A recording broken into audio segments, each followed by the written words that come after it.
Hi everyone, this is Miss Huggins. I'm going to start with a new art video for you guys today. This is positive and negative space. For this project you'll need colored paper, scissors, glue, a pencil, a larger piece of paper. This one should be a square, and then you might need a ruler to measure your paper to start with. So let's get started. So in my classroom, I usually have 9 by 12 paper that I cut down for the students. So I usually have a big square for them to glue their things onto, and then a 6-inch square. It'll be a 12-inch square and a 6-inch square for this project. If you have something similar, that's fine. It doesn't have to be those exact measurements, but that's just what I do for this project. This is one of my most favorite projects for the beginning of the year. It's really fun. Okay, so when you measure this out, it should be 6 inches. And I encourage the students to draw their shapes first. So always start with a pencil. And then when we are creating shapes and cutting them out, you are never to throw anything away. You're going to save everything you do. All right, so for positive and negative space, we're going to be thinking about some geometric shapes that you might want to use, some organic shapes, and possibly a mixture of the two when you're trying to think of fun shapes to add to this project. We're not going to see anything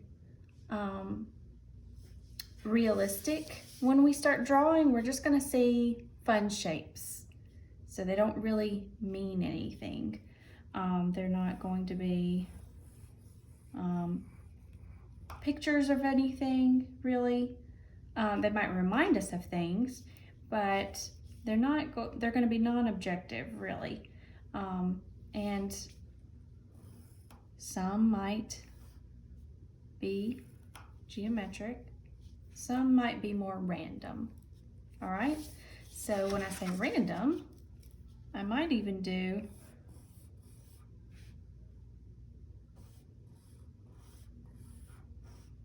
something kind of funky like that, or a mixture of organic shapes and geometric. Please take notice that you've got all this space in the middle to work with, so use the space that you're given. I have so many students who make the mistake of drawing tiny shapes along the edge, and then when it comes time to cut later, they have trouble. They have trouble cutting because everything is too small and it's too hard to get around. So why not use your space? Make larger images if you can. Okay, I also remind the students to never touch the 4 corners. The 4 corners are precious for this project. They should not be bothered.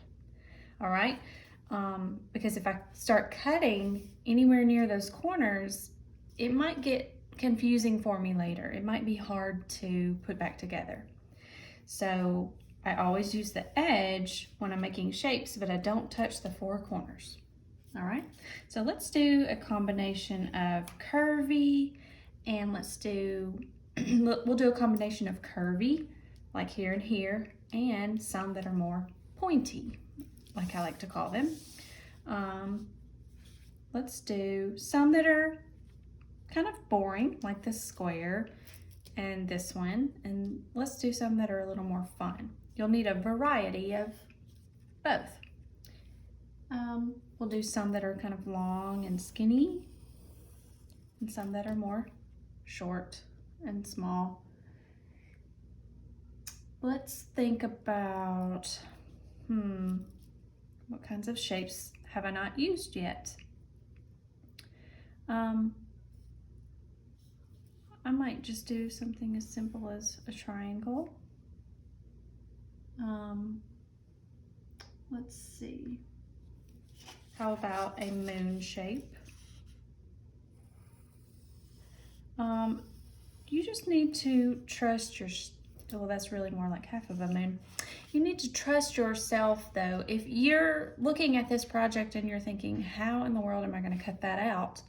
Go ahead and erase it now. Don't make things complicated. If you know that you're pretty good with cutting skills and you can do those things pretty well, then you might be able to do something more complicated. I'm not sure exactly how hard that one will be to cut out. I'll find out in a few moments. But if you're really not great and you're not very confident with your cutting skills, just keep things simple. And this will still look great in the end. Just try to keep things simple for yourselves. You don't want tight spaces when you're trying to cut things out. You don't want tiny lines that are just really tight together where it's hard to turn your scissors around. So keep that in mind. Let's do, I really like the shape that I started with. So I think I'm gonna do something like it, and I may come back and I may erase this one and do something different in this corner. All right, so like I said before, these are very simple shapes and there's not anything going on inside of them.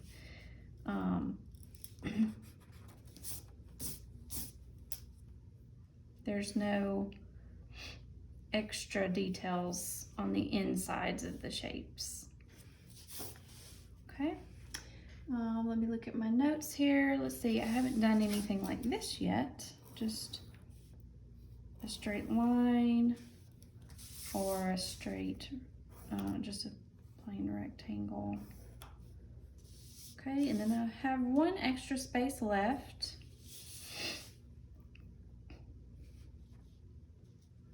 Let's see, what could I do here?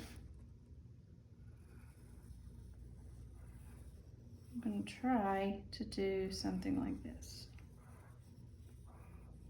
Not too many curves though, because I don't want it to be too difficult to cut out. All right, that looks like I have enough shapes to take up my square, and I think I'm ready to cut. All right. It's not going to be a huge deal if you fall off the line that you drew. Now do your best to stay on top of those lines, but if you are left with pencil lines that are now visible once you've cut this out, if you can see pencil lines and you don't like that, just keep in mind that we can erase some later, and we can also use the back side of this and it will look a lot neater when this project is over.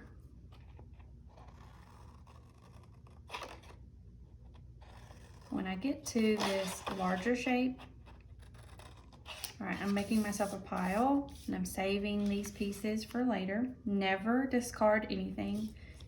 Don't throw anything away. When I get to this shape, I am going to have, I'm gonna have to keep it in one piece.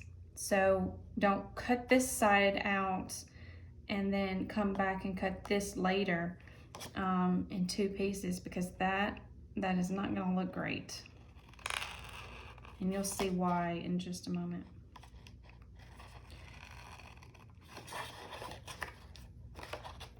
Sometimes you might cut things in pieces, and that is not really okay for this project because it all needs to be one. It needs to be one piece. Okay. All right, so there we go. It's all one piece, and it goes in my pile. All right, here's my long skinny piece. All right, and like I said, this is called the positive and negative space project. When it is all said and done, the spaces that are left empty will be our negative, and everything that is in color, that will be our positive space. And that's a term for, that's an art term, positive and negative space. And it refers to things like landscapes, you have a large tree in your landscape, then the tree would be defined as the positive space in the artwork, and the leftover things like the field and the grass and the sky, everything behind and around the tree would be your negative space, the things that are left over. Okay, I didn't really notice this before, but I had these two shapes really close together and my paper got a little bit bent as I was trying to turn the corner there with my scissors, and I got busy talking and I wasn't paying attention. So beware, students. Take care of your paper. And I should mention that I'm using cardstock. This is colored cardstock. If you have that, that's great, because it just makes things extra durable for this project, but you don't have to use cardstock.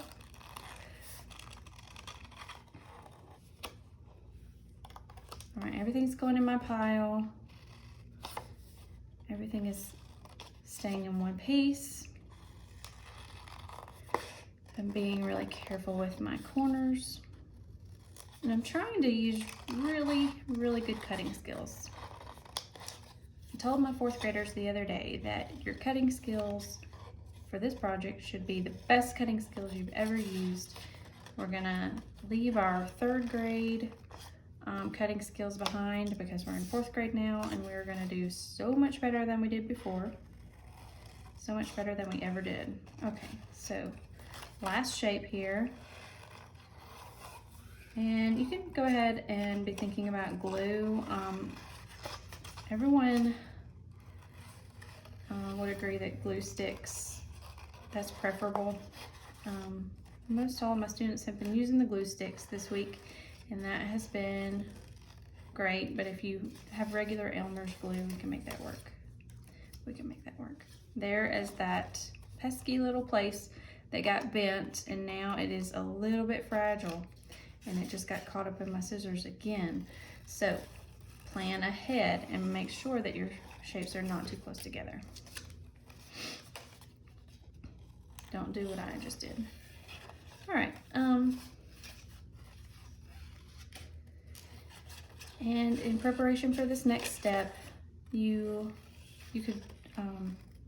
need a larger piece of paper, because we are going to be laying the shapes out in such a way that they'll need to have room to space out, and you'll see why in just a moment. So that is why I've used 12 by 12 paper for this project. All right, so now all the colored things in my pile are going to go on top of the black piece of paper. Black is just nice because it gives a nice contrast. You don't have to use black, but here I go. All right. Also, the other thing with black is that you can't get messy with your glue, because when it dries, you will see all of these little white marks, and we don't want that either. All right, so here I go with the glue, and all I have with me now is Elmer's glue. So I am going to have to be super careful not to have glue running all over the place. I don't have my handy dandy glue stick with me. This is the very first thing that needs to be glued down. Your smaller shapes come last. All right, so this is gonna be first. Notice I only opened this partially. I don't want the glue squirting all over the place. I don't want glue all over everything. And even if you see these little globs here, you may just want to kind of run over those with your finger. It's always a good idea, so that everything is nice and neat. All right, now this will hide everything that I've got left over as far as pencil lines. I'm going to take my time with this, okay, because it needs to be centered. It's important that it's centered. All right, so just kind of eyeball that. And then when you feel confident that it's in the center, you may press down. You may even want to glue half and then hold it up and see if you feel like you're in the center, and then glue the other half. All right, so now I'm feeling good about that. I'm gonna piece this back together just the way it was. let's see, this one may have actually been like, no, it goes like this. You're piecing it together like a puzzle. I'm sorry, it goes like this. Piece it together like a puzzle, and then we are going to pull it apart. So it will look like we have put the pieces of a puzzle back together again, and then we're going to do something. This is what I called it the door hinge earlier today. So I'll show you what I mean by the door hinge. All right, so I've got everything. I never threw anything away. Here's all of the pieces. Now, what I mean by door hinge is open it like this. Open it like a door hinge and pretend like these are connected and that is a straight line. All right, so it's like you're opening a little door. And if you line all of the lines up with the original piece of cardstock, then you won't have any problems. You line everything up, and then this is the way it will be glued. So I won't take the time to glue every single piece, but I want to show you what it will look like in the end. And that's everything. So all of these will need to be glued on this back side. Make sure you get the glue on the correct side. Don't get in too much of a hurry, kids. And when everything is down, you may take your eraser. You can take your eraser and gently, very gently, get rid of all of these pencil lines. So that does it for positive and negative space. And I really hope you enjoyed this project because I do. All right, thank you so much.